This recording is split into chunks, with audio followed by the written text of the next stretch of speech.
Hi everyone, good evening. This is Manay Gina and welcome back sa aking YouTube channel. So guys, ito lang ha, mayroon lang akong i-topic about sa ating mga babae. Kasi ako, nagtataka ako guys, no? May nakita kasi akong post sa FB na yung babae, sobrang binugbog siya ng kanyang asawa. Ang tanong ko guys, bakit kaya mayroong mga babae na okay lang sa kanila na bugbugin? Okay lang sa kanila nasaktan? Bakit? Bakit kaya anong dahilan? At bakit hindi sila, alam mo yung wala silang kakayahang humiwalay doon sa lalaki o doon sa asawa nila na nambubugbog sa kanila?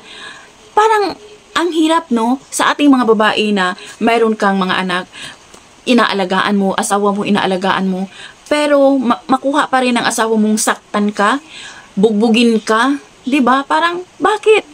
So sa inyong mga babae guys, sa atin ha mga babae, ano sa palagay nyo at bakit yun nagawa ng lalaki? At the same time, bakit may mga babae na okay lang, nasaktan sila, ang importante buo ang pamilya? Saan ba ang mas importante, buo ang pamilya na sinasaktan ka araw-araw o hindi buo yung family mo na may peace of mind ka, pwede mo namang suportahan yung mga anak mo?